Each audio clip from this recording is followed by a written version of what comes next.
Hold on.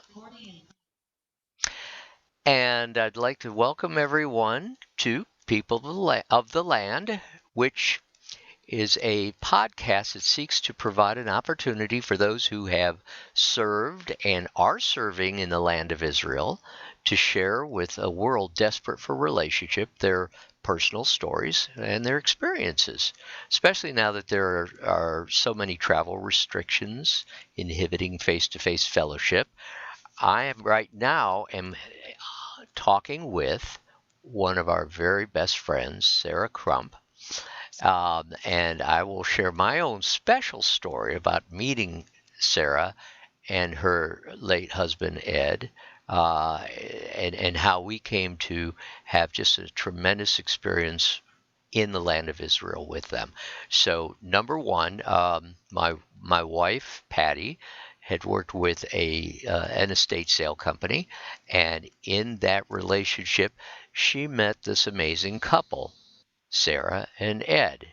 Ed, by the way, has since passed on, and we just, in memory, I don't want to get choked up because every time I think of him, he was such an inspiration to all of us. And Sara, I just had to speak that out.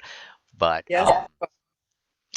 you two would continuously talk with Patty and about Israel, and that you had been, and she just said, oh my gosh, I'd love to go. And you say, well, why not just go with us? As simple as that. At the time, we were not of quite financial means to do so easily, but we found a way and went with Ed and Sara on a tour. It was our first. That was back in 2012. And it was such an eye opening experience, such a revealing of what it is to be a part of that world and that culture. And one of the things that really started to happen was that we became associated, or at least connected to people, real live people in the land of Israel. I know that sounds funny, but you go on a trip and sometimes you'll meet somebody casually, but we actually became friends with people in Israel. And through that, a whole new ministry began of us taking our own tours to Israel. It started with the two of you, and especially with the depth of teaching that you gave us and the exposure to places that nobody else has contact or connections with. So that's how God works.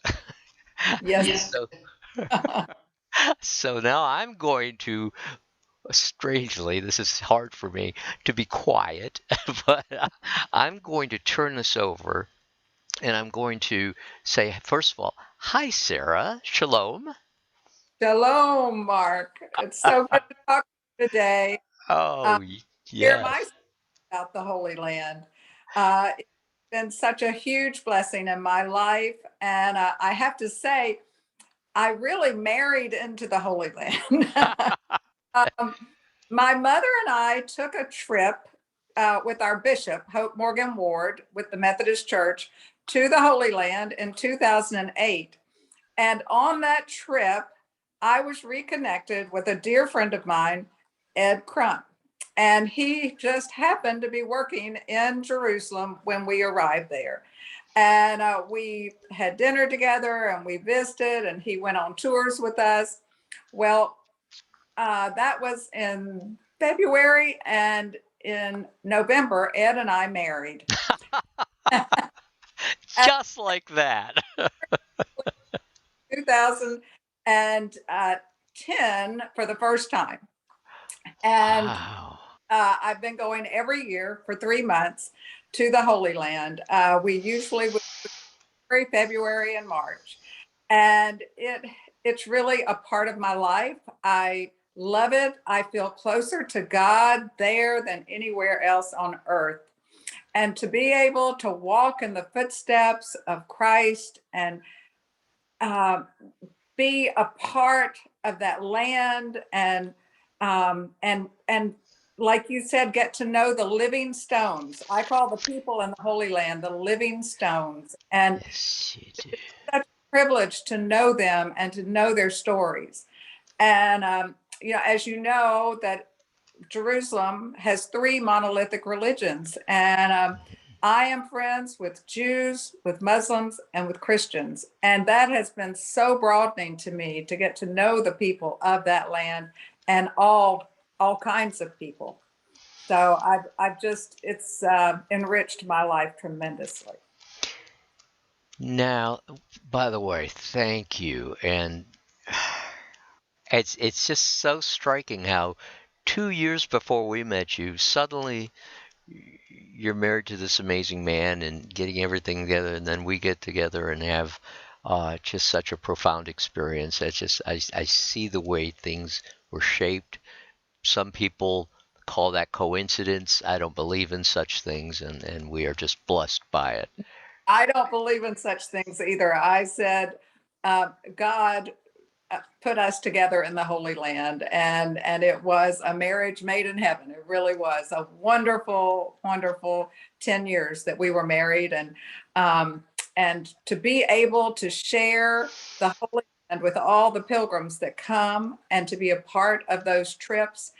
That was one of the greatest joys, is just to walk alongside you and Patty and other friends that we've had that have Mm. come to the Holy Land, and take them on this trip and be a part of their experiencing the land and worshiping. A friend of mine told me that she had gone to the Holy Land, but she heard I described our trips, and she said, "Well, we didn't have an experience like that. We had a private guide, and it was my husband and I, and we went to see the sights." And she said, "Oh, I certainly wish we could have experienced worshiping on the sites and reading the scripture where it happened." Mm. And that to me is just so profound when you have that interaction and can do that. And the guides are really so knowledgeable. And then to have you, Mark, or my husband, Ed, be the spiritual leader of the trip really makes a tremendous difference. But when Ed and I would go over for 3 months, he would lecture. He did the contemporary lecture between the Palestinian and the uh, Israeli, and talk Yes.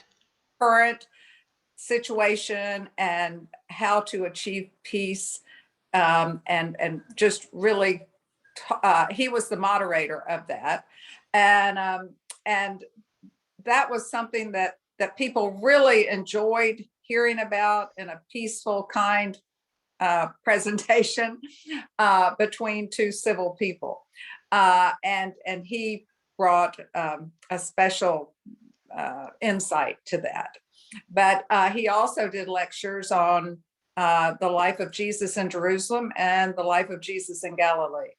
I, on the other hand, did more of the um, work with the pilgrims. I was hospitality, and when EO, which is the company that we worked for, is I Educational opportunities, right. yeah, is the only company that has American feet on the ground over in the Holy Land. And so I would be a hospitality representative.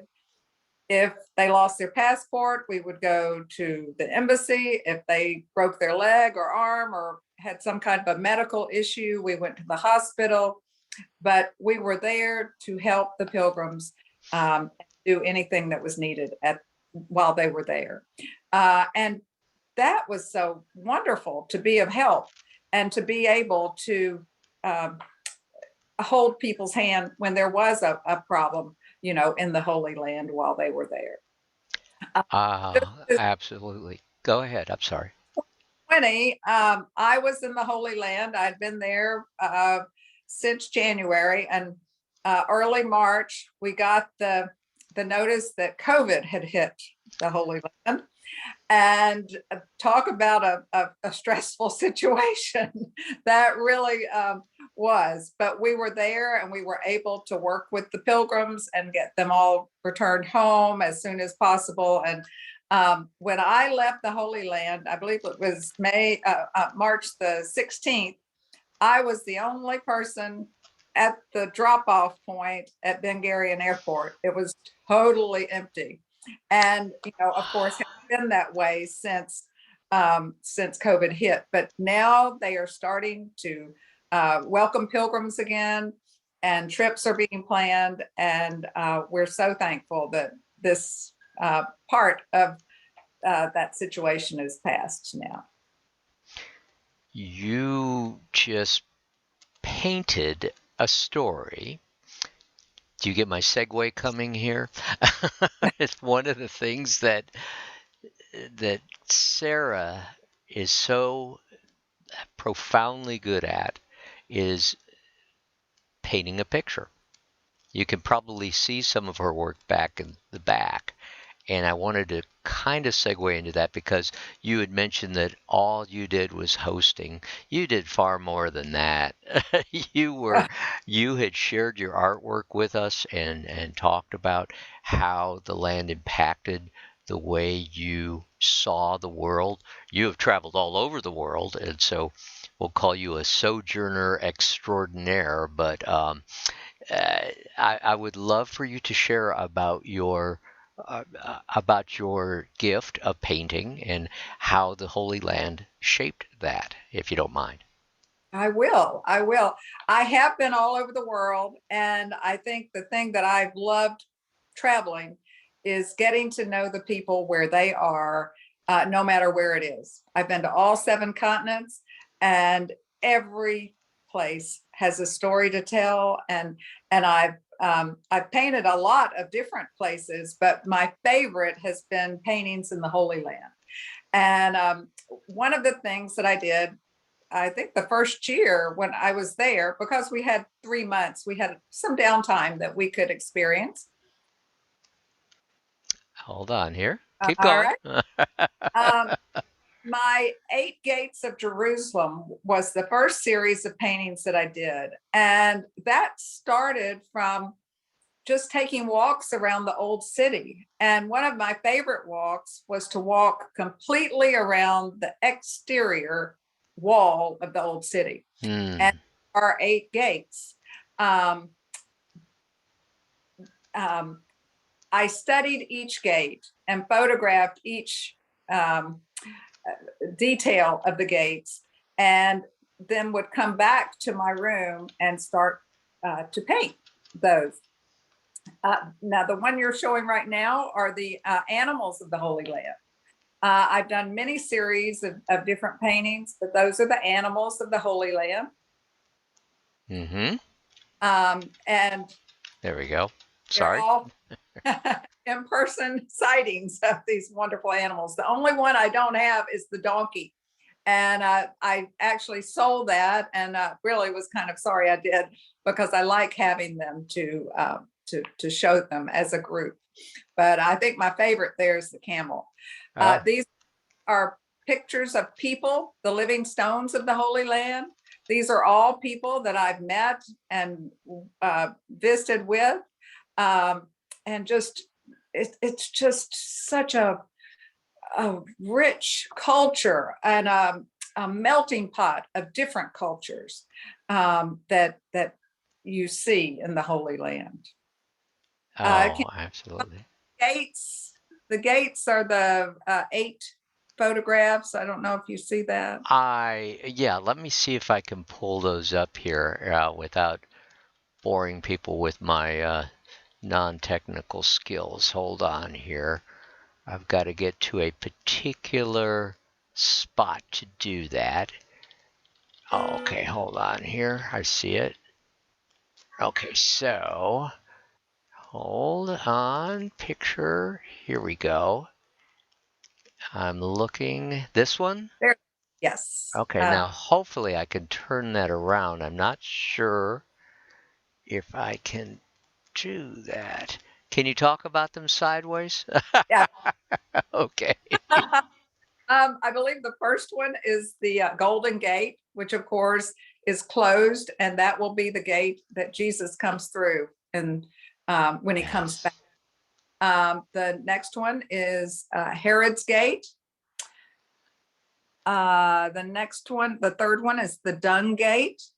That's closest to the western wall. The New Gate is another one. Sorry. Okay. All right, Jaffa Gate. Is that there? Yes, Jaffa Gate and Zion Gate, Yes. Damascus Gate, and the Lion's Gate. And doing this study on these gates, it just cemented that information in my mind. And I think of Jerusalem and how it was created and how the people go in and out of these gates. Of course, they're named for these different, like Damascus Gate is the gate that people went through headed towards Damascus. Zion Gate is the gate closest to the Church of the Holy Sepulchre. Jaffa Gate is the Tower of David. So there's just so many wonderful things that I remember when I look at these gates. But I highly recommend going to the Holy Land, because if you haven't been, it brings the Bible to life. My husband and I always joked and said it's like a children's pop-up book after you've been, because you see these pictures in your mind and you immediately relate that to a story that you know in the Bible. So it really changes the way you think of things. And don't just go once, go 2 or 3 times, because there's so much to take in. You can't do it all. So true. Another picture that I did was Pray for the Peace of Jerusalem. And I don't know if can you see me? Let's see, this one? Well, those are I call this the heart of God. And Okay. I did this when my husband was doing the lectures, the contemporary lecture about Palestine and Israel. And the first picture is the heart of God for the Jews. And the second picture is the heart of God for the Palestinians. And the third picture is the broken heart of God. And that has both Palestinian and Israeli flags. The final picture is what grace can do. And that a perfect heart and blending it perfect. And only God can do that. And that is what we pray for, praying for the peace of the land.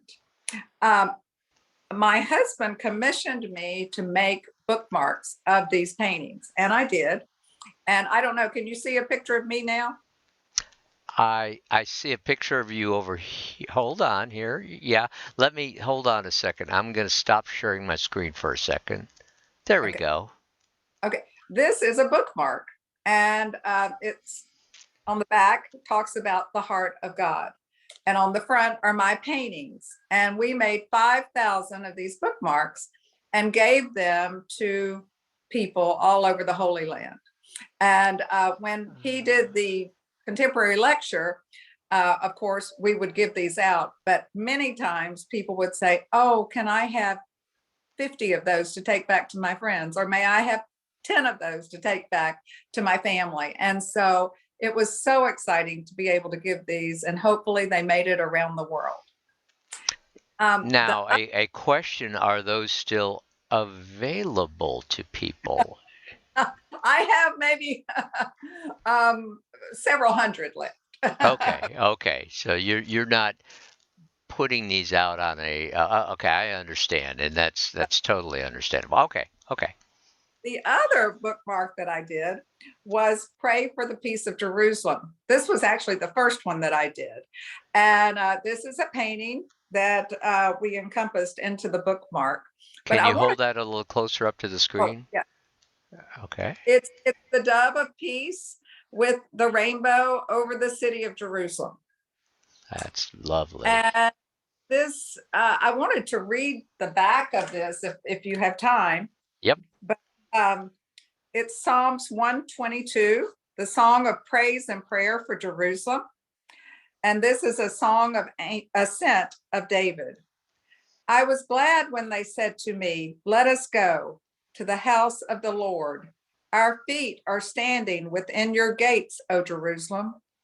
Jerusalem, built as a city that is bound firmly together. To it the tribes go up, the tribes of the Lord, as was decreed for Israel, to give thanks to the name of the Lord.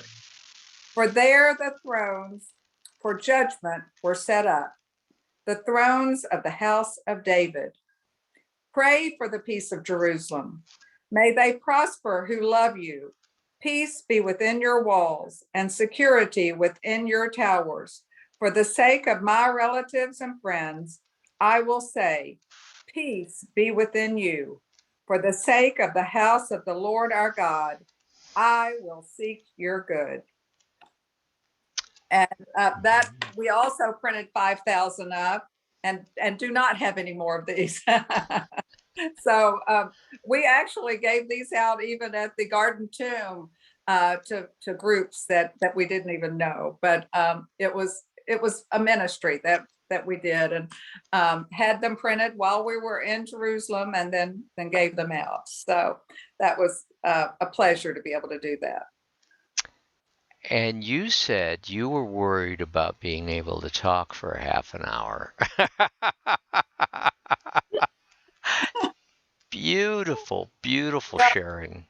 I have a few other things that I would love to tell you about some of the friends that I've met over in the Holy Land. Tell us about a few.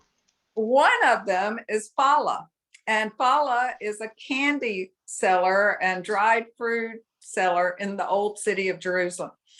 And I was looking for a basket that I had seen in a lot of the old pictures of Jerusalem.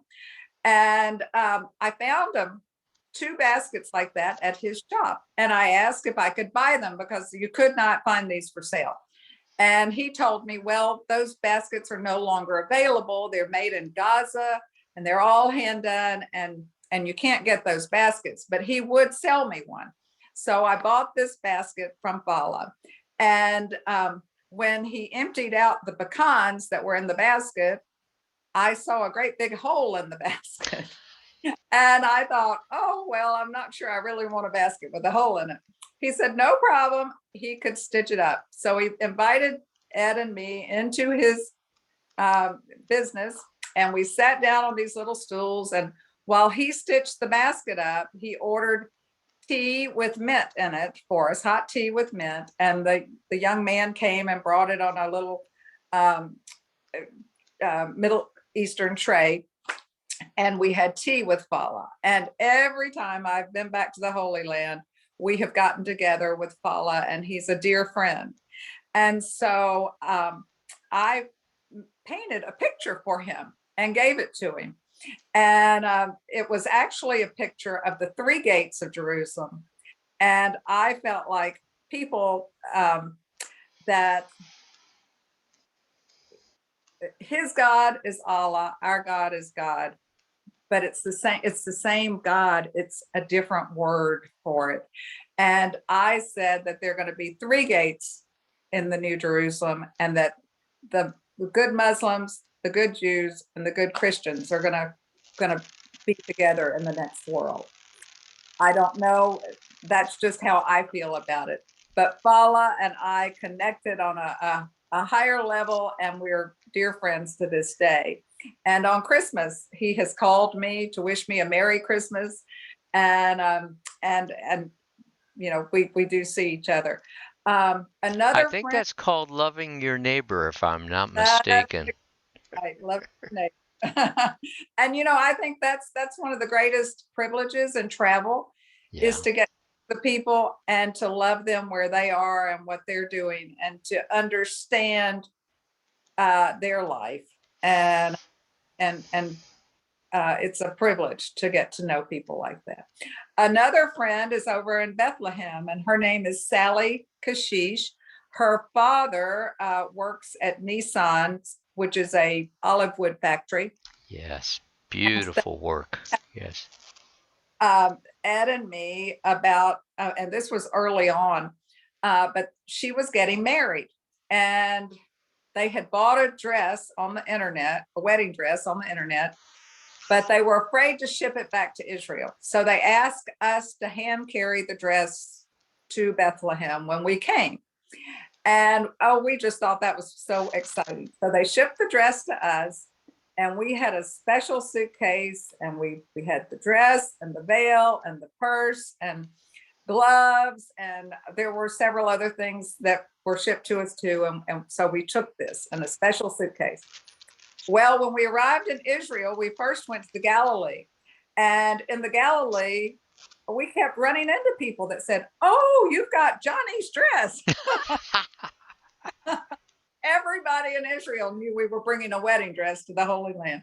So finally, about a week later, we got to Bethlehem and we called Johnny, and he met us at the bus the minute it pulled in through the checkpoint. And we gave him the suitcase with the wedding dress and all the things in it. Well, from that point on, we became their family. And just they were so thankful that we had been able to bring the dress and that we agreed to do it. They invited us to their home. We went to church with them. I mean, every time I go over, I still go to their church in Bethlehem and worship with them. And then the wife, Gladys, prepares a gourmet Palestinian feast, and we enjoy that. And the love that we share as friends is just phenomenal. And the children, they have 3 daughters, and so all 3 daughters speak English really well. Johnny speaks English really well, but Gladys does not speak English. But we communicate from the soul. And there have been so many times when they've come over to Jerusalem to see me, and we can communicate without saying a word. We love each other very much, and she brings me a beautiful bouquet of flowers or a gift, and I will do the same for her. But that's a beautiful friendship, and not to even be able to speak the language. I want to share a secret with you. 2 secrets. They're not very secret, Right. but number one, by the way, Sara also introduced us to another amazing gentleman, Fadi Zagbi. Yes, Fadi is a wonderful friend in the Holy Land, in Bethlehem. And he is another one of those that you meet and instantly fall in love with the culture and the people. And the reason I mention that is that he is on one of our other podcasts for the people of the land. So when you see that one with Fadi, think of Sara. The other thing I want to share is, Sara, I have the privilege, excuse me, of interviewing you, the first woman to be interviewed on the people of the land. I have had all these great men who have spoken great words, but to hear your heart from your perspective on the people and just the depth of your emotion and passion for families and for individuals. Oh boy,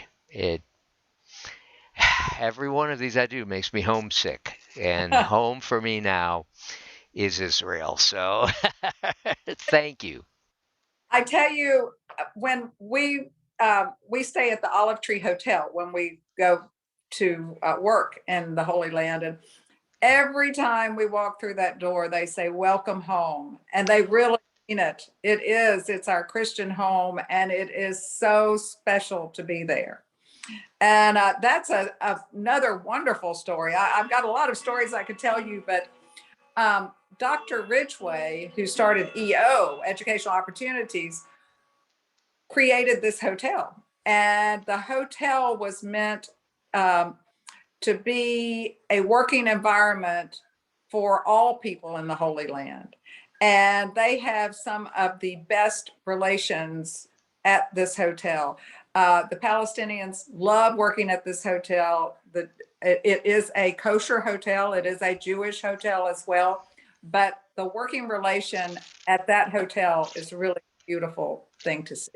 It And is an incredible place to stay and to experience people within. yes. Yeah. Well, okay, so that means we're going to have to do a follow-up interview Well, because we're running out of time, and you said you were going to only speak for 15 minutes. This has but been before great. I want to tell you this. Okay. My favorite um, charities in the Holy Land is the Hope School. And I believe Oh, yes. you Yes, and Patty went with us to the Hope School. we did. And it's such a beautiful Christian school in Bethlehem. It's actually in a little town called Bet Jala, which is Mhm. close, adjacent to Bethlehem. But they teach Christians and Muslims, and it is one of the sweetest places that I have found in the Holy Land of teaching love to all the people that come there. And they bring children that wouldn't necessarily have the opportunity to study in that environment and bring them together.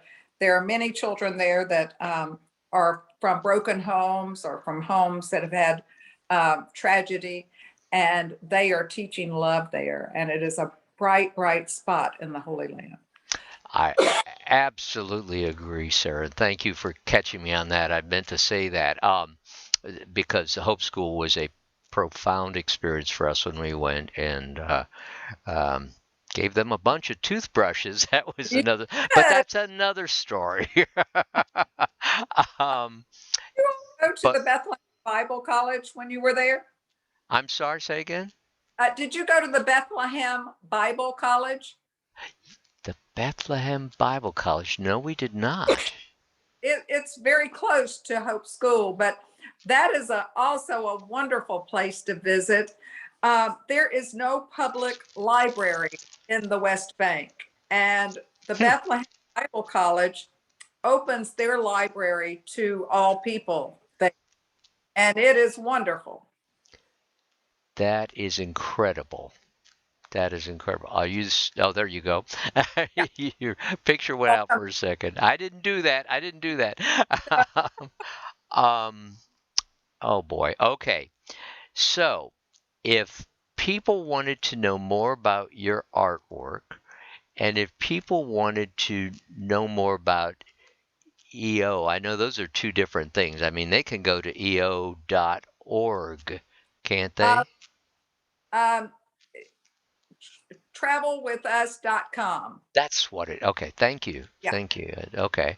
You Um, can just put in educational opportunities and that would come up. And that is, they have been a travel, they started out as a travel company taking pastors to the Holy Land so they could share the Holy Land with their flocks. And it has just grown from there. And mhm. but they have done a wonderful job of introducing the Holy Land to Christians. And I'm going to act as a filter unless you tell me not to, that if people are interested in your artwork and additional things, they can contact me and I will put them in touch with you as appropriate. Does that sound okay? That's perfect. Yes, absolutely. Okay, so you can reach me, Mark Cornelius, but best way is to probably email me at markcwrites@gmail.com, and then we'll make available Sarah's time as is available. But I'm gonna have to tell us to stop, and I hate that.